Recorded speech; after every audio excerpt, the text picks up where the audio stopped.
Je vous remercie pour cette présentation détaillée de l'ANSM. Je voudrais profiter de cette audition pour vous questionner sur le fonctionnement de votre agence en prenant un cas pratique, qui sont par exemple les implants Essure. Il y a 4 ans éclatait le scandale autour des implants Essure. 200 000 femmes ont subi ces dispositifs médicaux de stérilisation définitive, à l'origine de nombreux effets indésirables, plus ou moins graves, pour les femmes les portant. Il y a eu des complications locales, loco-régionales, qui ont pu effectivement nécessiter des explantations, voire des hystérectomies. Ces femmes, par ailleurs, présentaient des troubles neurologiques et on s'est posé la question de savoir si ce n'est pas effectivement de l'étain, qui était du relargage, effectivement, par rapport à la soudure de ces implants. Donc, quand évidemment, votre agence a été informée de ces complications, bien évidemment, vous, dès 2002, je crois, non, c'est en 2002, vous, dès 2016, vous avez retiré ces implants. Maintenant, on sait effectivement ces complications persistent. Il y a 200 000 femmes qui, potentiellement, peuvent présenter ces troubles neurologiques.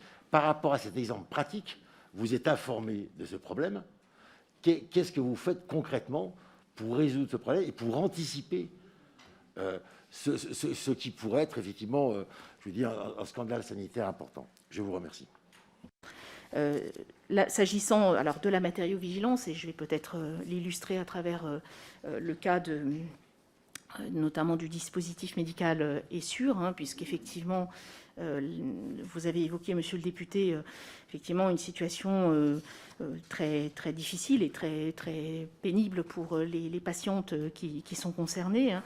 Donc c'est effectivement, dès que effectivement, c'est un dispositif qui avait été mis sur le marché en 2017 et dès 2020, quand effectivement les premiers signaux de matériovigilance sont apparus, l'agence a effectivement réuni un comité scientifique temporaire spécialisé pour faire un état des lieux des connaissances acquises.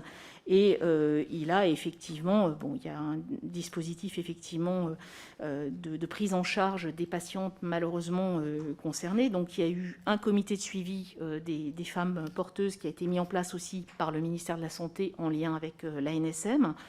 Donc un arrêté qui a été pris ensuite par le ministère pour limiter la pratique effectivement de ces actes.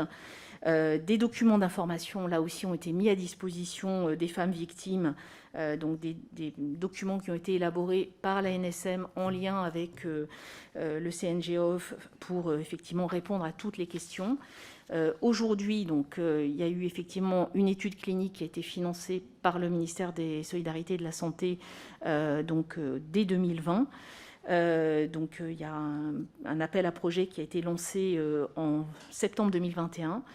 Et par ailleurs, sur le sujet que vous évoquez particulièrement du suivi de l'explantation effectivement de ces dispositifs pour les femmes concernées, il y a un registre de suivi de ces explantations qui est en cours effectivement de mise en place et qui devrait évidemment faciliter, je dirais, le suivi.